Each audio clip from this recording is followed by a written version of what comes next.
Viruela del mono es una situación que nos preocupa como país porque no sabemos si estamos preparados o no.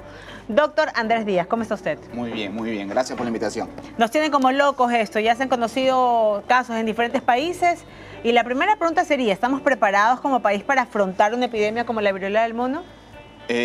Sea sincero, doctor. Lo más importante del tema es la prevención. Okay. O sea, uno tiene que saber cómo prevenirla, cuándo sospecharla, para saber qué hacer.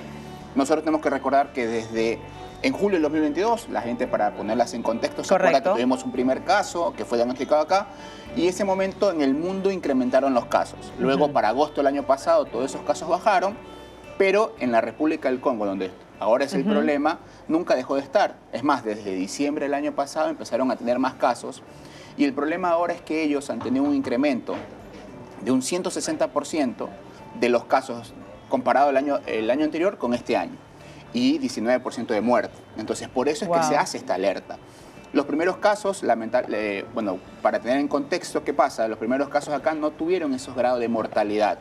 Ahora hay una variante que está generando ese problema y lamentablemente el 66% de los casos están siendo en niños de menos de 15 años y lo que representa un poco más de un 88% en muerte. El problema es el virus que ha mutado, ¿no? Bueno, solamente para ponerlos en contexto, aquí en el Ecuador se están implementando pruebas especializadas para mantenernos en alerta y descartar si llega o no acá al país. Pero, ¿qué es la viruela del mono? Bueno, es una enfermedad generada por un virus que, si ustedes se acuerdan, sobre todo las personas que nacieron antes de los años 70, que era parecido a la viruela.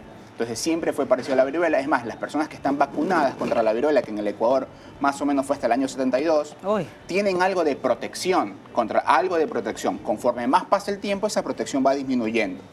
Entonces, qué importante es eso, saber que no quiere decir que no me pueda dar, pero estoy algo protegido, sobre todo los adultos mayores. Siempre estuvo relacionado en el África, en dos partes importantes. Si usted en la cabeza ahorita agarra el mapa de África, tiene el África Central y el África Occidental, la parte más arriba. En la parte central está donde ahorita es el problema, la República Democrática del Congo y todos los países alrededor. ¿Cuál es el problema? Empezó a dispersarse más. Entonces, hay personas, en esa parte específicamente, hay muchas personas que tienen enfermedades que viven con el virus de inmunodeficiencia humana y otros problemas relacionados a desnutrición que se han visto afectados por este incremento. ¿Cuáles son los síntomas? Siempre uno dice, tenemos casos en el Ecuador, ¿cuáles son los síntomas? Tenemos ahí en claqueta, por favor, se lo pueden poner mientras conversamos con el doctor sobre los síntomas. Lo más importante es que por lo menos hasta la mañana de hoy no existe ningún caso reportado en el país.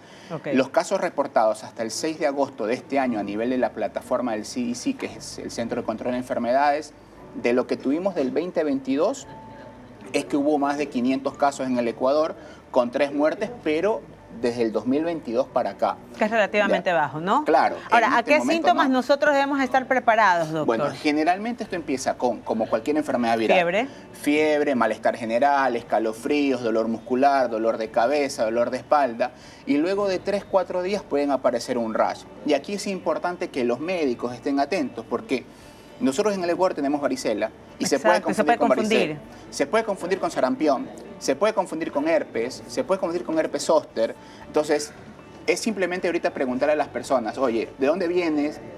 Vienes de África, tienes fiebre, escalofrío, malestar, y luego de 3-4 días empezaste con se conoce como rash, pero le podemos decir sarpullido, que empiezan como unas manchitas oscuras, luego crecen, y luego se van haciendo bombitas de agua, las que se conocen como vesículas, y hay que estar atento. Es muy importante, como para que ustedes sepan, que esto en algún momento se lo asoció como si pudiera ser una infección de transmisión sexual. Correcto. Porque en el año 2022, más del 90% de los casos se lo relacionaba en hombres que tenían sexo con hombres, y esto es muy importante.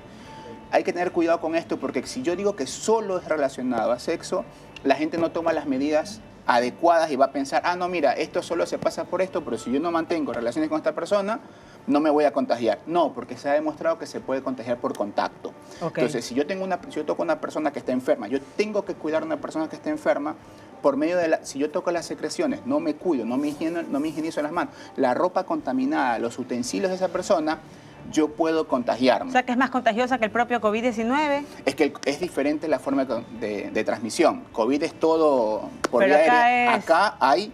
Por ejemplo, si yo tengo la viruela del mono, toco esto, y usted viene y lo toca, ¿se contagia? Si hay secreciones, si hay bombitas de agua acá que tienen el virus y una persona toca un objeto y Como la varicela, pues, yo ¿no? inmediatamente vengo y lo toco, como la varicela, tengo chance. Pero a ver, en esta enfermedad también hay reportes de casos de secreciones, por ejemplo, de contacto con animales enfermos, faenamiento de animales enfermos, mordedura de animales enfermos, comerse los animales enfermos. Todo eso ha sido forma del contagio. Recordemos que estamos hablando de que nace en la parte de África, digamos. Entonces es un contexto diferente a lo que vimos en Ecuador. Pero así como nos llegó en el 2022, tranquilamente podría llegar. Colombia, Perú han levantado alertas en sus ministerios de salud. Doctor, y ahí yo le pregunto, ¿deberíamos de preocuparnos masivamente por este virus que si llega al Ecuador es algo que se lo puede controlar? Siempre es preocuparse porque uno va a decir estoy haciendo algo. El Ministerio de Salud ya sacó un lineamiento de recomendaciones, la Mesa de Salud del municipio de Guayaquil también, exacto. ya estuvieron las primeras reuniones en las que estuvo invitado policía, armada, o sea, estuvieron invitados todos los participantes para tener en cuenta de cómo poder actuar ante la posibilidad de que llegue. Y está bien que se hagan estas cosas porque es que las autoridades están completamente comprometidas. ¿Cómo se debería de actuar, doctor, si tenemos un caso acá en el Ecuador? Sobre todo, primero, identificarlo. La gente debe saber cómo identificarlos, cuáles son los síntomas, sobre todo si vienen de países donde se reportan casos. Y segundo, aislarlo. Okay. Esa persona debe estar aislada hasta que se puedan hacer los métodos diagnósticos. Tengo entendido que en el Ecuador las pruebas que se usaron hace 2 años atrás pueden servir. Okay. Igual hay que confirmar todo esto con el ente rector en salud, que es el Ministerio de Salud Pública, pero sí podrían servir para hacer diagnóstico de esta variante que está pasando ahora. Ok, doctor. Quiero hablar en pocos minutos con usted sobre qué tipo de población es la más vulnerable, que si es mortal la viruela del mono.